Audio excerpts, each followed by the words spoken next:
Daytime cinematic version. The jungle woke beneath a golden sun. Dew sparkled on every leaf, and the trees swayed gently as if greeting another warm day. Birds filled the air with music, and a soft breeze carried the scent of wild flowers through the branches. Near a small clearing, Tom, a sleek blue-gray cat with clever eyes, lay stretched on a sun-warmed rock, half asleep. Beside him sat Rabbit, small and white, cleaning his paws after breakfast. "Tom," Rabbit said, his ears flicking, "do you remember what day it is?"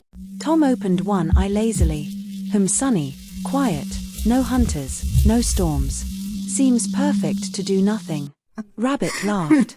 "No, you sleepyhead. It's the day Parrot's eggs are supposed to hatch." Tom blinked and sat up. "You're right. Let's go see her before the jungle gets too hot." The two friends trotted down the winding path between trees glowing with sunlight. The sound of water running over stones came from a nearby stream, and butterflies fluttered in golden beams of light. It was the kind of morning when everything felt safe, bright, and alive. But sometimes, danger hides even in the calmest places. As they neared Parrot's tall tree, Rabbit stopped suddenly. The songs of the jungle faded away. Tom sniffed the air, his tail twitching. Something smelled wrong, sharp, bitter, and dry. They ran the last few steps to the tree and froze. Parrot was on the ground, wings trembling, eyes full of tears. Her nest above was empty, its edges broken and torn. "My eggs," she cried softly. "They're gone." Tom stepped closer, his eyes narrowing. "What happened?" "I heard a scratching sound before sunrise," said Parrot.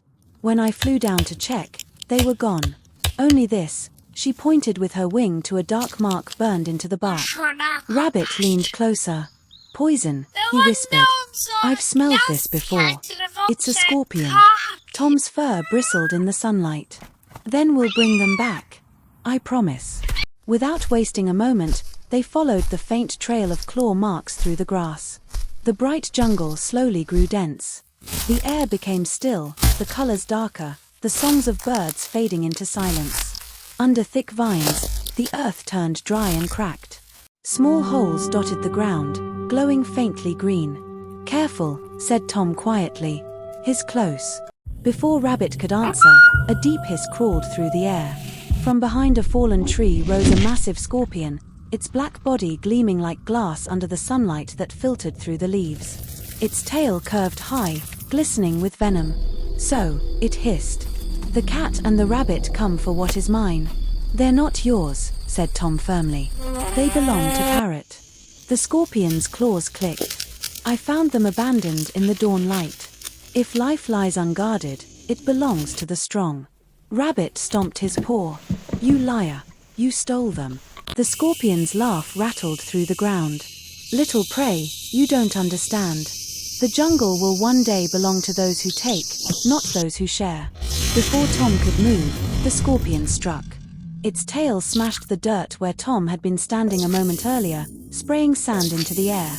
Tom leapt aside, claws slicing through sunlight. The scorpion swung again, and Tom dodged, growling. "Rabbit, go. Find the eggs," he shouted. Rabbit dashed between roots, his small form disappearing into a cave behind the scorpion. Inside, dim light shimmered on something round and smooth, the parrot's eggs. They glowed faintly gold in the half-light. Rabbit hurried to them, heart racing. "Don't worry," he whispered. "You'll be home soon." Outside, Tom was fighting for his life.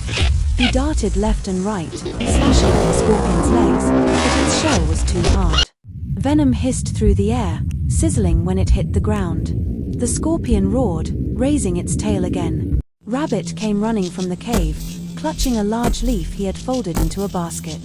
The eggs rested safely inside. "Tom, I've got them." Tom turned, blood trickling from a scratch on his shoulder. "Run, Rabbit." But the scorpion lunged forward, tail glowing in the sun.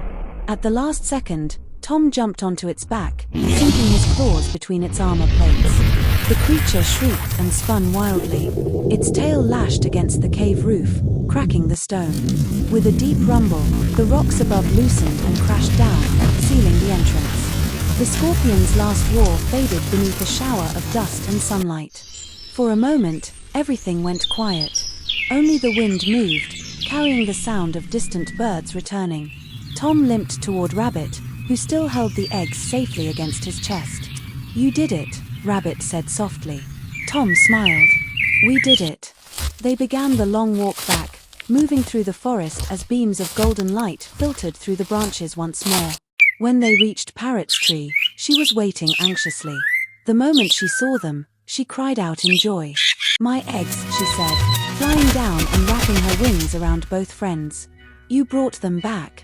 Tom placed the basket gently at her feet. "They're safe. Keep them close this time." Parrot's eyes filled with tears. "How can I thank you?" Rabbit grinned. "A story for breakfast would do." Parrot laughed, her voice ringing like a bell. She placed the eggs back into the nest high above, and as the sun climbed higher into the sky, the jungle began to sing again. Leaves shimmered, streams sparkled, and for a moment, it felt like the whole world was breathing in peace. Tom lay down under the tree, the sunlight warm on his fur. "Another day saved," he said, closing his eyes. Rabbit stretched beside him. "You think those eggs will hatch soon?" Tom smiled without opening his eyes. "Any time now." Above them, a faint crack echoed. One of the eggs trembled, then split open. A tiny green feather peeked through, followed by a soft chirp. Rabbit looked up, his face glowing with wonder. "They made it," he whispered. Tom opened one eye and smiled. "Told you the jungle always finds a way." As the baby parrot lifted its tiny head toward the light, the breeze carried a gentle song through the trees. The jungle was alive again, bright, fearless, and full of hope.